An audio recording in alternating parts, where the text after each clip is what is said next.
it'll be interesting to see like to what extent we might see the equivalent of like gig work in the construction industry right now. There's a startup out of MIT called Mosaic, where they are attempting to use machine learning to take blueprints and basically create the equivalent of IKEA instructions, self-assembly instructions, so that you could have less skilled or cross-trained workers to increase worker productivity by like having it being less hyper-specialized.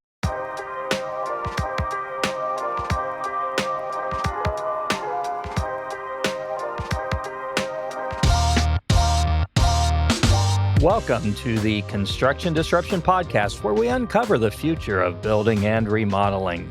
I'm Todd Miller of Isaiah Industries, manufacturer of specialty metal roofing and other building materials. And today, my co-host is Ethan Young. How you doing, Ethan? I'm doing pretty good, Todd. How you doing? I'm doing well also. So I thought of you a lot the last couple of weeks. Ethan is our content writer, but he also gets involved with some graphic design and other areas of marketing for us. And one of his projects a few months ago was the development of basically a sales presentation to promote our products. A lot of times it's used in the home with homeowners to show them our products. And the last couple of weeks, I've had the opportunity twice now to sit in on a salesperson who was using the presentation that Ethan was instrumental in developing to present our products. And I have to say, it was just a phenomenal presentation. And, a lot of that is due to you, Ethan, and other members of our team who worked on it. But a lot of it is due to the fact that it was done on what we call the Engage, INGAGE platform. And Engage is kind of something I commonly describe as PowerPoint on extreme steroids, but it just creates this beautiful presentation that is fairly interactive. I mean, it offers a lot of hidden information you can quickly pull up and take people through, and just an incredible presentation. I don't know why everyone in sales who has to present isn't using Engage, but kind of curious, Ethan, can you just give us a quick overview of what Engage is and what it does? Yeah, so Engage is a sales presentation software, like you said, Todd. And I think really the biggest strength of it is the kind of that great, strong baseline it gives you where you can just have your information kind of plop it in. They have a lot of high quality templates. They have a lot of high quality features that are easy to implement. So you get something that's a lot stronger and a lot more like visually powerful than a PowerPoint that doesn't rely on, kind of themes, or it's a lot easier to implement for most people. And it also works a lot better with video and audio and photos. It's a lot easier to integrate. I'm sure anyone who's worked with Word or PowerPoint or anything knows how fun it is to try and get images to play nicely. So Oh, yeah. Engage does a good job of that. So like you said, it's a really strong software, really powerful software. And it's something I do think a lot more people could benefit from, not just in the home improvement space where we've seen it mostly. Well, it's fantastic and created a great presentation. So kudos to you and other members of our team. And it was just real enjoyable to sit there and actually see it be used and see how quickly homeowners, in this case, just enjoyed watching it and waiting to see what was next and kind of oohing and eyeing over the beautiful imagery that was pulled up. So good stuff. Well, I have to tell our audience, I'm very excited about our guest today. Greg Lindsay is our guest, and he describes himself as an urbanist and a futurist. He is the author of Aerotropolis, The Way We'll Live Next, which led to a refined focus on the future of cities, mobility, work, and innovation.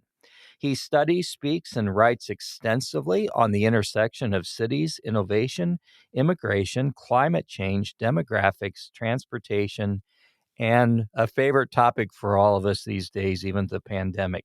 Greg is a senior fellow for applied research and foresight at New Cities based in Montreal. And he is also chief communications officer for Climate Alpha, an AI-powered analytics platform for the real estate, asset management, and insurance industries. Greg, thank you so much for joining us today. Thanks so much for having me, Todd. It's a pleasure. Well, we're looking forward to it. So, kind of interesting, your degree is in journalism.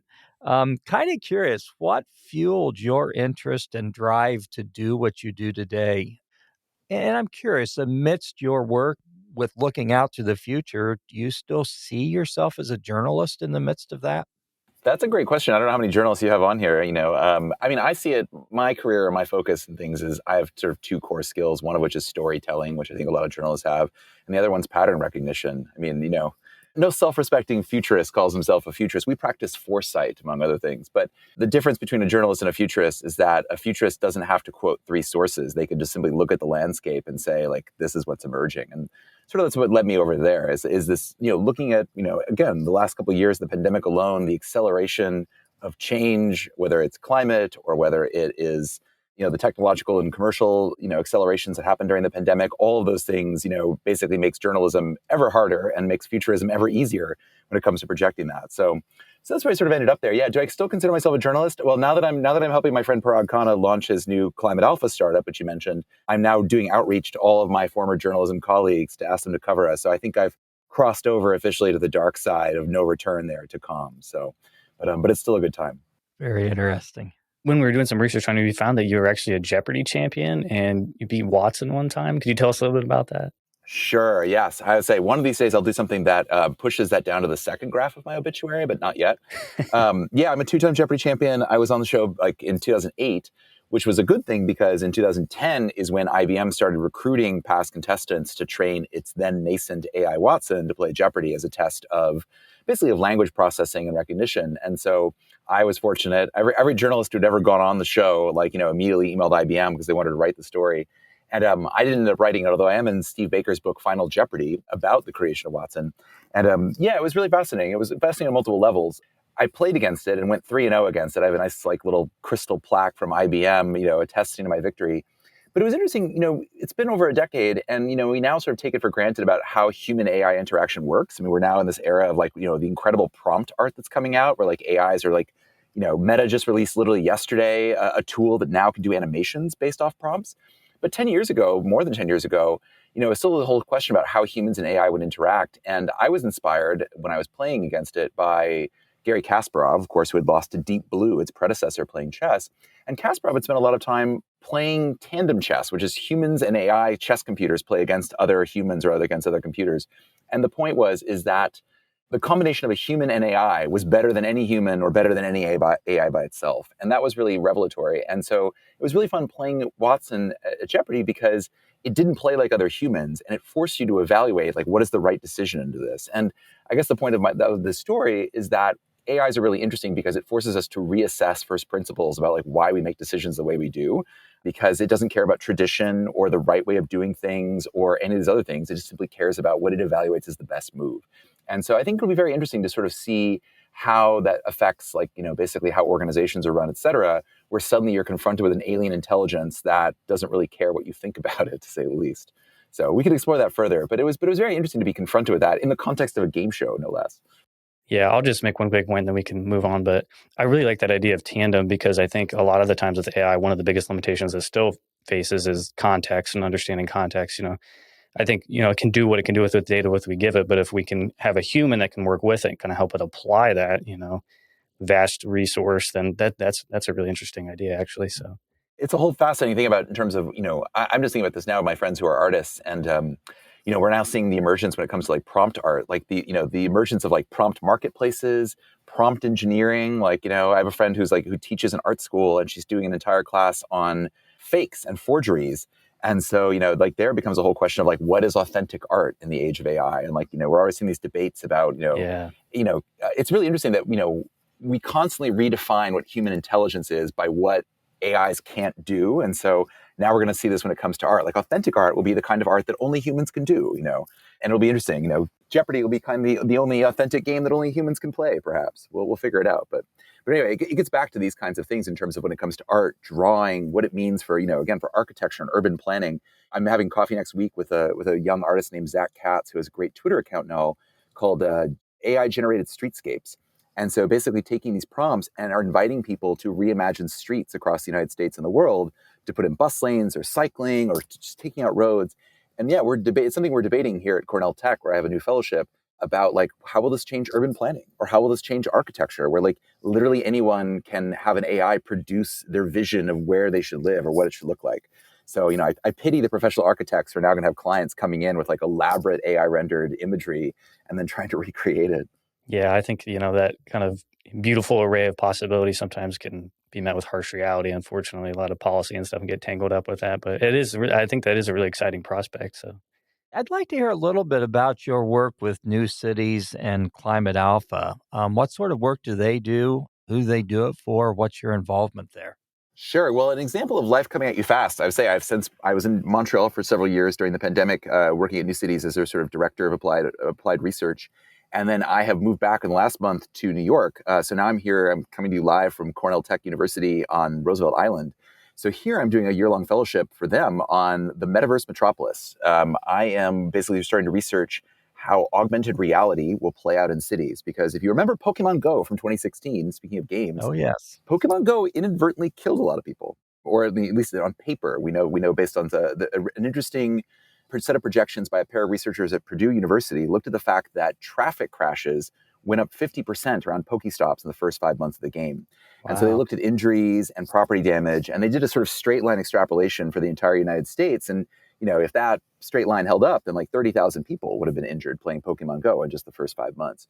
So it raises some really key issues about if we start laying, information at scale over the built environment without appropriate guardrails and standards in place, we could start to see a lot of unintended consequences. And that day is going to come sooner rather than later because Apple, of course, rumored to be working on its Reality OS headset.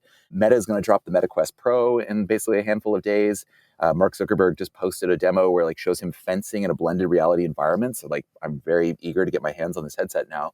And yeah, and I'm thinking about a time where you can imagine that people are now literally living in separate realities where someone's playing Harry Potter in one headset and the next person over is doing the Avengers and someone else is doing Star Wars. And will they be compatible?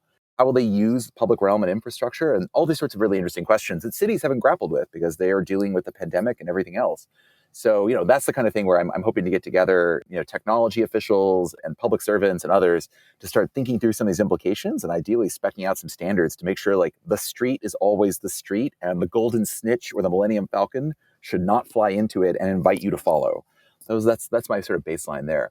So we could talk about more about that. And then Climate Alpha is again, is the startup my friend Parag Khanna started.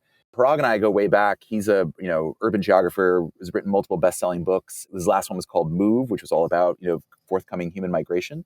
And the foundation of Climate Alpha goes back to a paper that he and I wrote together. Well, paper is generous, an op-ed that we wrote together almost 10 years ago called Where Will You Live in 2050? And, we sort of gut instinct worked out, arguing that, that people will migrate to places with a combination of good governance and climate resilience.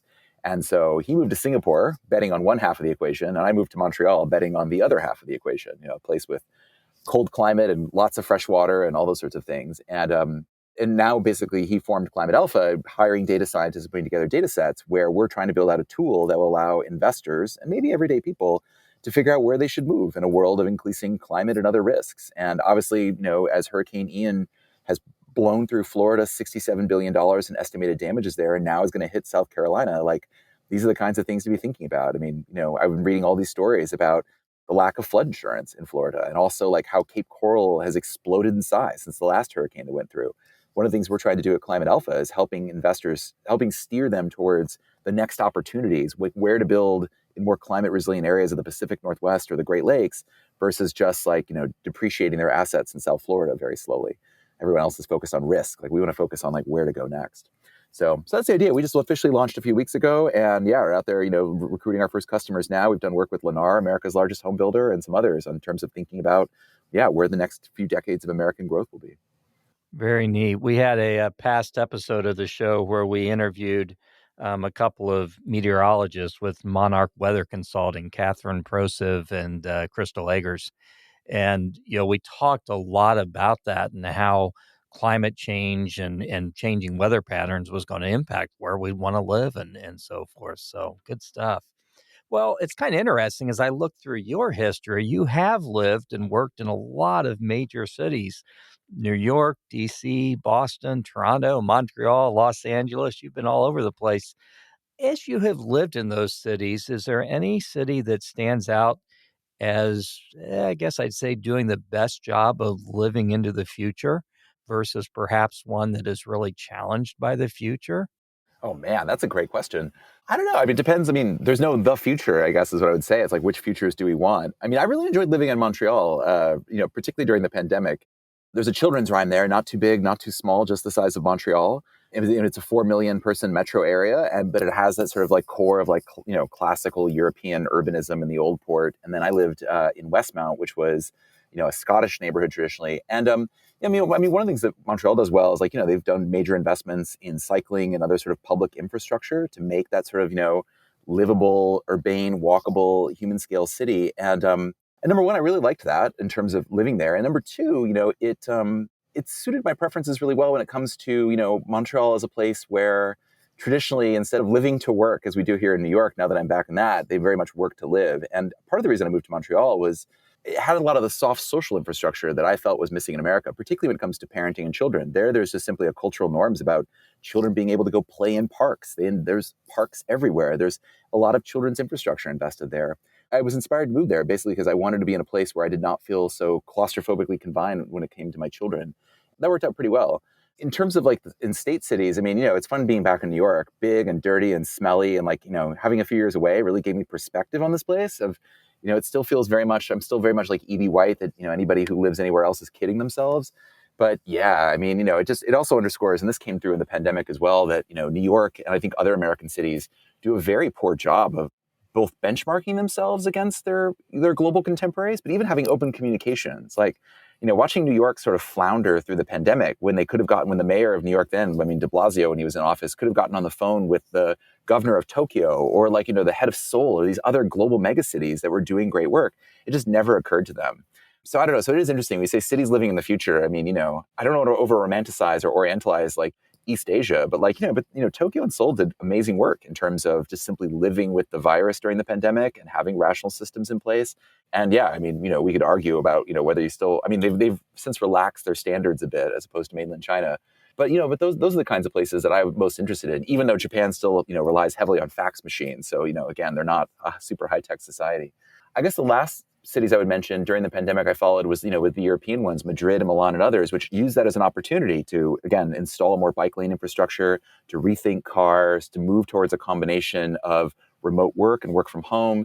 This idea of the 15-minute city that Paris tried to popularize during the pandemic, I thought was really interesting. Like using a large majority of remote workers to live a smaller life closer to home and reduce commuting and live like a city of villages, I thought was a really interesting concept. And I don't know, it obviously has its problems in the sense of you still need service workers to commute from the urban periphery.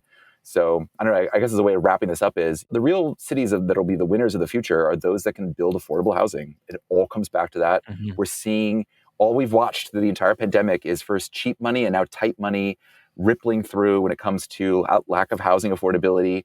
And yeah, I've come around to the viewpoint of economists that, as we see in the United States, as we've seen people flee high-cost coastal metros to Nashville and to Boise and now to Spokane and to like smaller and smaller cities, it's going to end somewhere, and it's going to end with those metros that can build affordable housing. And that goes back to Climate Alpha and like the sense of like, I hope it's in places that have really good climate resilience and other resilience, because those are the people those are the places where we need to steer people.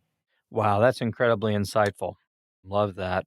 Well, I want to talk more about housing in our built environment, but I'm also kind of curious because I know you often get asked about your thoughts on transportation. Obviously, lots of talk these days about converting to electric vehicles and other clean energy. Curious what your thoughts are on that. What will be our most practical methods of transportation down the road?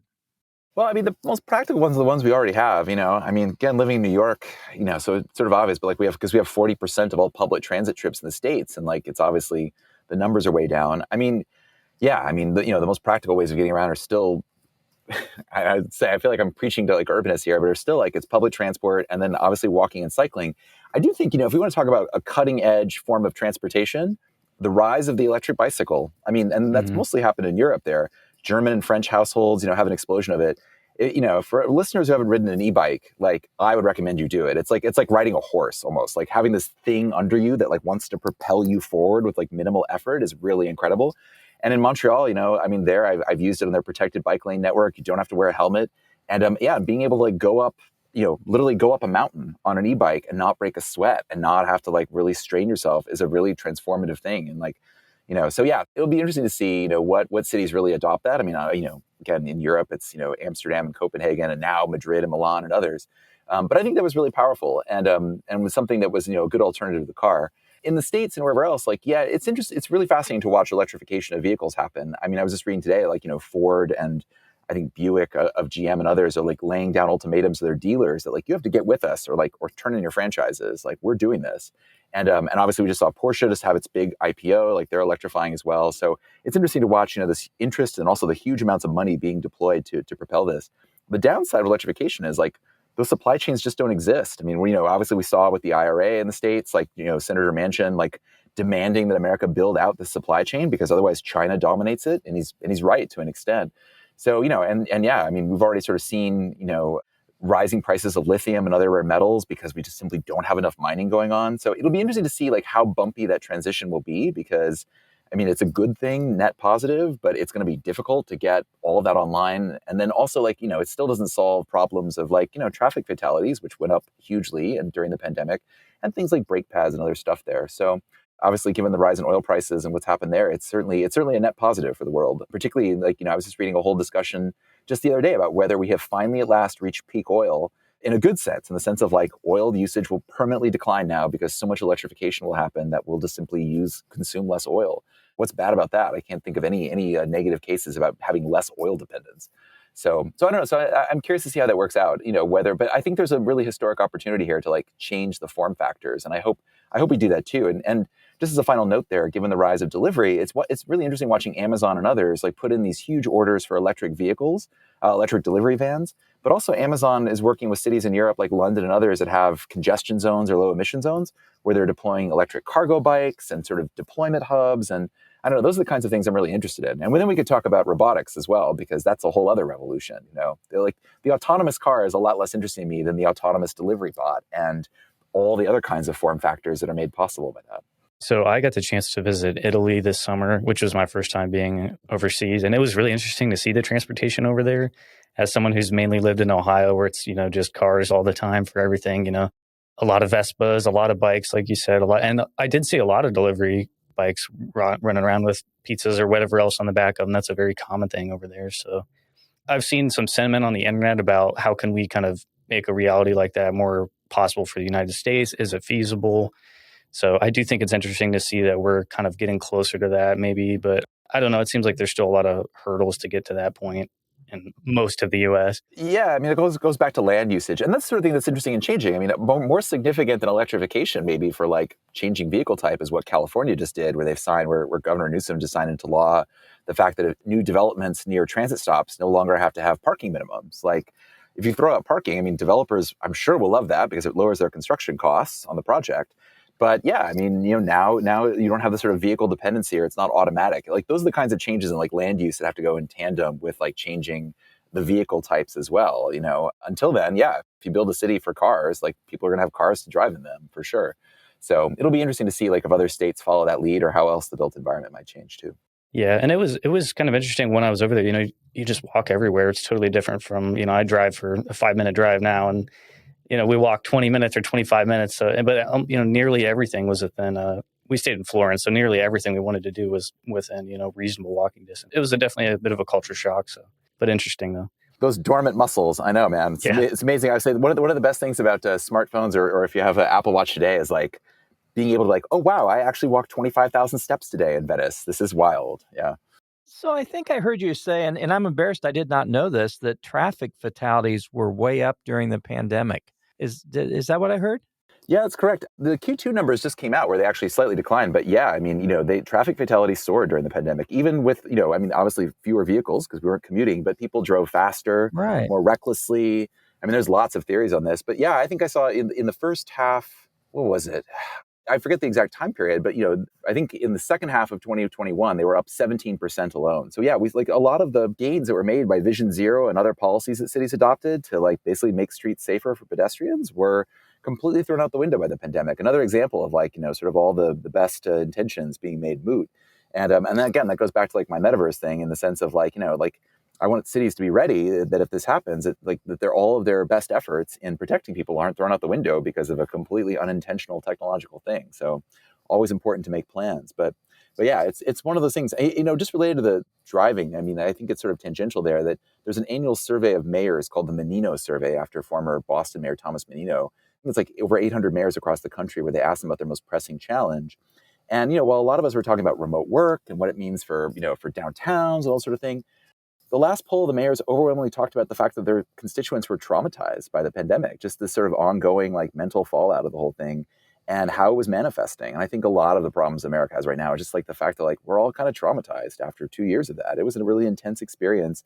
And I'm definitely in the camp of like wanting things to go back to normal. Like I like being back normal, flying and traveling and being in the world and talking about these things again. But we're not normal. So I don't know. We could talk a bit about that, but I think the driving goes back into that. I think people like really embraced risk, or it was like all the rules were suspended, and it's there's some tragic consequences that come with it too.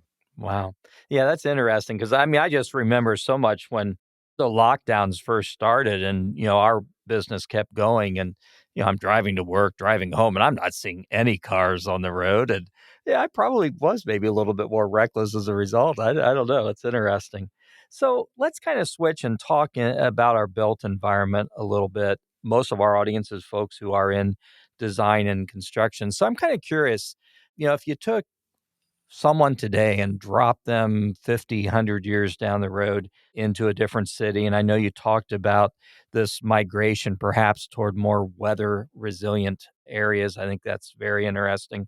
For me, I'm just happy if you drop me next to a taco stand and I'm happy. But I'm kind of curious, what do you think might surprise people the most down the road if take and drop them into 50 years from now or 100 years from now? What might surprise them about where we live, how we live? I don't know. Well, it's funny you asked, say 50 years. So here, I'll tell you a story to start with. This is back in 2017. I was hired or brought in by a team of architects, some friends of mine. We were all tasked with imagining the coastlines of New York and New Jersey in 2067. So 50 years out. This was for the Regional Plan Association, which is a coalition of business interests in New York that does like once in a generation plans. So they pick the site of the George Washington Bridge, and they're the ones who help create downtown Brooklyn and these kinds of things. So we started like, the architects did their thing and they produced these beautiful renderings. And what we did is we sort of imagined, and I guess let's go back to your point is, we imagined that like, as much as you might want people to not live on coastlines because of hurricanes like Sandy, the 10th anniversary of which is coming up, people want to live there. Americans are independent people. And so we started to imagine like what might like amphibious housing or infrastructure look like? What if instead of thinking of a coastline, what if it becomes like a zone again, like the indigenous peoples of America did, where they would migrate back and forth depending on flooding? So so we imagined communities that that had homes that were built to flood part of the year. We imagined this was a fun thing. I imagined we built new forms of housing around Jamaica Bay where JFK is, that could alternately resist the flooding, but some would be designed to flood.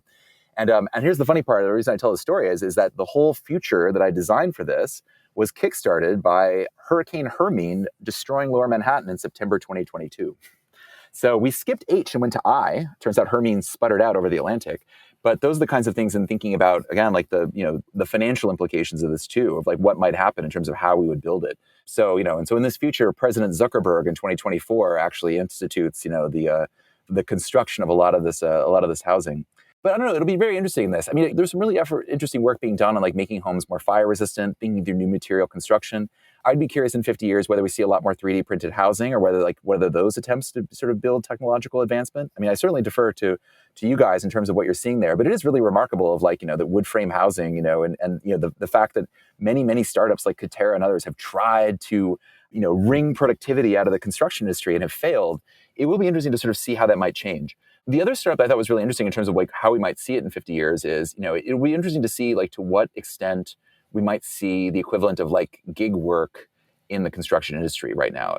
I bring this up in the sense of there's a startup out of MIT called Mosaic where they are attempting to use machine learning to take blueprints and basically create the equivalent of IKEA instructions, self-assembly instructions, so that you could have less skilled or cross-trained workers to increase worker productivity by like having it being less hyper-specialized. It'll be very interesting to sort of see like how software gets brought to bear on the requirements and the standards of that. They're working as a general contractor in like Phoenix, so they're out there building housing there. So I don't know, those are some of the thoughts I have. It comes back to like, it'll be interesting to see like how the materials change, how the construction techniques change, and like those sort of sense of like legal requirements advance as well. But yeah, I mean, I'm just sort of hopeful that again, that we'll see the rise of more construction in places like, in like Buffalo and the other parts of the Great Lakes, where we built cities that are designed for populations twice their size today. Like, how do we retrofit all that infrastructure? Like, how much of that can be saved? I mean, 10 years ago, there was a lot of interest in Detroit about all of those dilapidated homes. Like, I'm really curious to see like what the future of retrofitting looks like and what can be brought to bear on, half built or half destroyed housing, I guess you could say. Very interesting. And we've had a couple of guests in the past that have talked about 3D printed housing and also about various types of panelized housing and some amazing stories they have there in terms of both resiliency and affordability. And I know that in our own community, and we're just here in Midwest Ohio, the biggest problem here is a lack of affordable housing for, what I would call more, lower end type housing. It just doesn't exist. And so your observation earlier that, the city that comes up with a way to provide affordable housing is going to have a lot of growth and a lot of opportunities for new members and so forth. Any thoughts as far as what that affordable housing might look like? I mean, perhaps it will be 3D printing or something. The New York Times just did a piece on the now vanished starter home. Like, 1,400 square foot, 3-bedroom, 1 or 2 story starter homes don't exist. Like, I feel like we could untie this knot all day. I mean, it is, and it's interesting to see like the problem is getting worse, not better, in the sense of, on like multiple scales. Like I look at Chicago, for example. I grew up south of Chicago. And, my friends moved into the classic 2-flat there, which is like, an apartment above the ground floor living space. And, classic way of like building housing equity there where you rent out the apartment part of it to pay your mortgage. The 2-flat is vanishing in Chicago because either they're being torn down because they're too far gone, dilapidated in the poor neighborhoods, or they're being converted into single family housing in the wealthier ones. Like that sort of widening inequality of housing. So I think of that one in terms of like the typologies that we do have for affordable housing are vanishing because you just get this sort of striated market. And then I think also like the fact of like, the rise of single family rentals, which I think is like a policy that needs to be investigated heavily in the sense of like watching all the sort of corporate money go into it and taking, and corporate investors in multifamily housing is a very old thing as an asset class. But, if we're going to say that, that owning your home is your path to building wealth and your path to like a middle class existence in the United States, but then we're not going to actually allow you to buy a house, that becomes really problematic. So I am curious about like what happens there because, we see like, not just, large investors like Blackstone, but lots of mom and pop, investors buying up and creating networks of single family rentals. So, I don't know. I saw this great stat by Ryan December of the Wall Street Journal that, that there was an estimated like 3.3 million households that would have bought homes, but are instead in single family rentals because they can't afford it otherwise. And so I don't know. We need to think through the policy challenges of becoming a nation of renters. But yeah, what that housing looks like, I don't know. I mean, it goes back to obviously land costs in those most expensive cities. So, Sure. I don't know. I mean, that's why I think it's interesting to see what California has just been passing with this new slate of bills to make it easier to build and putting that market rate out there. I mean, I also think, and this is, my politics on this, like, I think we should be doing all of the above. So I think we should like loosen the reins on governments basically being allowed to build housing again. I mean, the United States decided didn't want to do social housing, but like governments can borrow money for dirt cheap. So, there's like on city-owned land, perhaps they want to keep that and like actually start building their own housing and take out really low interest loans and do that, particularly now that we have like 6.7% mortgage rates, which, will very much bring our housing market to a halt intentionally. It's going to change things. Yeah. So there needs to be a lot of done. Like we need to like figure out like every bottleneck in terms of housing construction and just basically demolish it as fast as we can. Public, private, everything in between. So it's been about 10 or 11 years since you had published your book, Aerotropolis, The Way We'll Live Next. And as I recall, that was sort of focused on that we would live around these hubs, maybe around an airport or something. Am I understanding that correct? And is that still how you think things may play out? Well, that was the most literal version of it. I mean, again, during the pandemic, I was thinking about the fact that I had written a book about cities, globalization, and air travel. And for a while there, all three were looking pretty shaky, to say the least. But it is interesting how they've air travel particularly has rebounded so quickly after the pandemic. Like people want to move. I mean, rise of revenge travel and all this sort of stuff, and even business travel. People tired of Zoom pretty quickly there. So it's interesting to see that go back. But no, I mean, the literal version was, cities and hubs being built around airports. But I was mostly interested, or even more interested, in places like Dubai and others, like the rise of these global cities that were more connected to places on the other side of the world than they were to like the areas around them, and I feel like that trend hasn't dissipated as much. It's still like the notion of like having accessibility to travel in hubs and having that desire to get back on planes. I think one of the parts of the book that stands out to me the most today is like I actually coined like the law of connectivity, which comes from the fact that, like, 10 years ago, talking to Cisco executives, they've been pushing remote work and video telepresence for decades now. And even they were saying that like video conferencing will not replace travel. Like, you'll see an explosion in video conferencing. We're doing this now, but every video meeting, every new connection that's formed because of that dirt cheap cost of a video call creates a tiny percentage chance that you will then eventually get on a plane to go meet that person face to face. And so, so basically, if we've seen video conferencing go up 1,000,000%, it will lead to a 10% rise in air travel, perhaps. And so therefore, like, the long-term health of air travel, given no other constraints, is actually quite healthy. And it's interesting watching, for example, the Saudis, are building their whole, massive $500 billion city Neom from scratch, which will supposedly be 100 miles long and 1,000 feet tall on the entire length.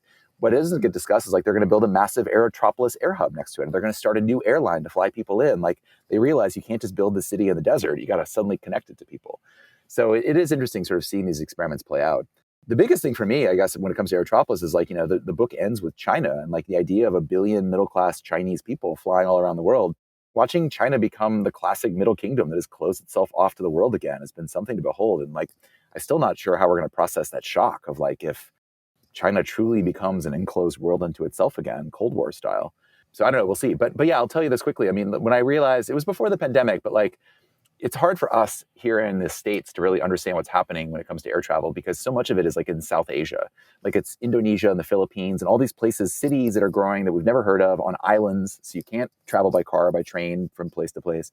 And I remember it was in 2019, I was flying from Shanghai to Bangkok on Air Asia. And, like, I was trying to sleep because it was an early morning flight. And the whole party was just a giant cocktail party, like, the whole plane. Like, everyone was just chatting excitedly. They were going on vacation in Bangkok. And it just occurred to me, like, right, this is what the world looks like. This is the real world. Like, they're just discovering how much fun this could be. And air travel is a thing for us that is, like, the worst thing we can do. So Very interesting. Well, a lot of our audience members, we believe, are folks, younger folks in the construction and design fields. Any particular advice that you would have for them?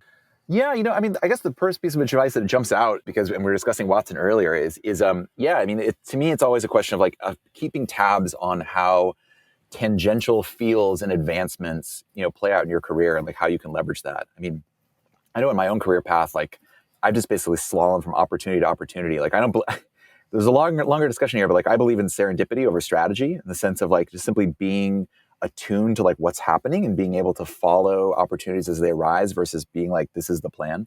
So I would definitely encourage all listeners to, like, think more that way. And it was a book I never wrote, sort of engineering serendipity. Like, how can we actually create more fertile organizations and stuff to see opportunities come up?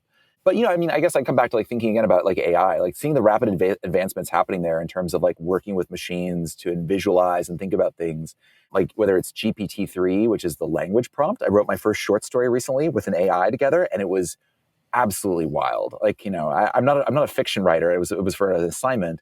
I had the AI write all my dialogue because I'm terrified of, like, putting words in people's mouths being a journalist.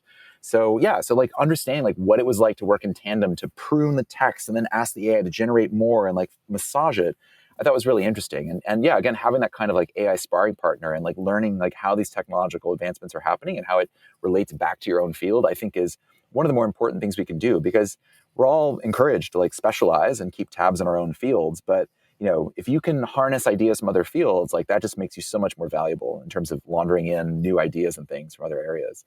So that's what I would do. I would encourage listeners to, like, spend more time just being curious and, like, and playing with toys in other fields. And that includes, like, VR and the metaverse as well. I mean, architecture and construction have been using VR for a while now to do renderings and walk inside environments. And it's funny watching the rest of the world, like, wake up to this. Like, architects are way ahead of that curve of, like, understanding building digital twins and things like this. And I think there's going to be a lot more opportunities there as that becomes more mainstream.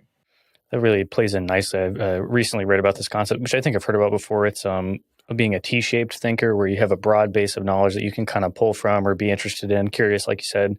And then kind of that leg of the T is you have a very specialized field that you're, skilled in, talented in, you've developed a lot of skill in. And that way you can apply that, but you still are curious and you can move around and, kind of see a lot of different fields. So I think that's perfect, like what you said. And it's something as a writer, like you mentioned GPT-3, it's interesting to think about the kind of ramifications of that'll have in the future, all the myriad different ways that's going to affect my writing. And I like to edit things. So maybe, in the future, maybe I just edit the AI's writing instead of writing it. So it's interesting to see how that'll play out, but I appreciate the advice, I think. Yeah, well, it's one thing we better get good at it or figure out how to like add value to that so the AI doesn't do it for us, Yeah, otherwise that's just, true. press a button and it's doing it there. So yeah, it is a question like, I think it's gonna be a big philosophical challenge for all of us going forward because, for the last 10 years, like discussions around AI have been about like, it'll replace the truckers, right? We'll have autonomous trucks and it'll replace relatively low skilled professions. And now we're suddenly see it like manifest in writing and art and like high skilled creativity is being displaced first. Like it totally changes the stakes in this. Although that said, I do think like, again, the highest growth thing or the one thing that can't be replaced is like empathy and care. Hmm. And yeah, I'm two young boys and like my 10-year-old has like a really high emotional quotient. He's very good at making people feel good. So I always joke that he's going to be great in commercial real estate, like, really, really high empathy and making people feel great about this thing he just sold to them. I think that'll be an invaluable human skill you can't replace. Wow, that is interesting to think about is what those invaluable skills may develop to be in light of AI and tech. Very interesting. Good stuff. Well, we're getting close to wrapping up the end of our time here. This has been great, very interesting. Love to do it again sometime. But is there anything we haven't covered today that maybe is popping through your mind that you would like to share with our audience? That is the best question. I end every interview with what should I have asked you but didn't. That is good practice there for podcasts and others. I think we covered the two big ones that occupy my mind, which is the sort of this rise of the metaverse and then that. And I guess, it's interesting in the sense of like, it'll be interesting to sort of see with mortgage rates this high and like with the tightening of money about like how that changes Americans' preferences again. Like, during the pandemic, I was thinking about this, the fact that like, two things jump out at me. One, we've seen the same polarization in where Americans choose to live, like everything else, like there's red and blue America and that's widened. But Americans overall like showed a preference for having larger homes and having that sort of space during the pandemic. I'm very curious about whether that snaps back a little bit about whether people want to be around other people again and having closer amenities and those kinds of things. That's certainly where I like make my living or what I'm interested in and moving back to New York. But I hope that we don't become a more isolated nation as a result of the pandemic where people just sort of like want to stay in their larger homes, spend more time mediated by screens. Like, we need to do a better job of making reality as interesting as the virtual worlds that we've created. So I don't know. That's like the big concern that jumps out at me these days. But yeah, are we ready for lightning round yet here? As a trivia champ, like, I want some game show antics on this podcast. We are indeed. And I don't know if we've designed our questions too much to feed that, but we're going to try. So our listeners know we do have something we call our rapid fire questions. These are 7 questions. Some may be a little silly, some may be a little bit more serious. All Greg has to do is provide his quick, short answer to each one. Our audience needs to understand if Greg agrees to do this, he has no idea what we're about to ask. So sounds like you are up to the challenge of rapid fire. Bring it. I'm a certified Jeopardy champ. Let's do it. Good. Well, we will alternate asking the questions. I'll ask the first one and then we'll go from there. So, question number 1. If you had to eat a crayon, what color would you choose? Peach. Peach. Well, goodness, It that is a smells sort of common like a sense. fruit. It's like, yeah, it smells sort of like Yeah. a fruit. Maybe it would taste okay. I don't know. The thing that's always surprising is most people, we've asked that question before, not every time, but several times. Most people know exactly what color crayon they would eat, whether they've ever thought about it before or not. Okay, question number 2, Ethan. Yeah, this is a little bit more of a hardball one, but what would you most like to be remembered for after you're gone from this earth? Dang. I would like to be remembered for having made a real positive change in people's lives. I guess I'm thinking about that with my metaverse project. Like, I hope that this project ends with like actually having cities come together and like write some standards that become part of the software. It'd be amazing to feel like that I played a role in helping create something that literally saved people's lives. So I hope that project turns out that way. Yeah, I think that's really admirable. Yeah. Very good. Question 3, what is your bucket list vacation? Oh, wow. I have done my bucket list vacation and would do it again. Or the two that come to mind, I honeymooned in Tokyo, 2 weeks in Japan, which was incredible, having, the ability to say no expense spared. My favorite city to visit. And then number 2 is, which I do for fun, is go with my architect friends to the Venice Architecture Biennale. So, drinking with architects on the Grand Canal and like in the most crazy city I've ever been. Like Venice is the place where you go through a tiny little corridor and you emerge and see the most beautiful church you've ever seen in your life. And then you do it again 5 minutes later. So yeah, I've had a chance to go back on several occasions and that's still at the top of my bucket list to keep going. Venice is pretty special. We did get a chance to go there for a couple of days. It's very unlike anything else. I'll say that. I'll agree with you on that. Next question, Ethan. What was your first car? My first car, which my mother bought for me when I was 16, was a 1971 Volkswagen Beetle. Nice. So it was fun. I had Beetles as a kid, and so yeah, it was I just remember my parents each having one, and it was fun. I mean, going back to like also just like a car that you could repair or take to like you could change your own oil. It's really fascinating, like having something that analog. And yeah, my version of that today is like I have a 1984 Porsche 928S that stays in my mother-in-law's, and same sort of thing. Like it's awesome to just be behind the wheel of something that analog in this day and age. So I don't know. It's like riding a horse. Next question. So, other than a relative, who is the person who is regularly a part of your life whom you have known the longest? Wow. Let's see. So if you take relatives off the table, I guess you have to go back to like closest friends.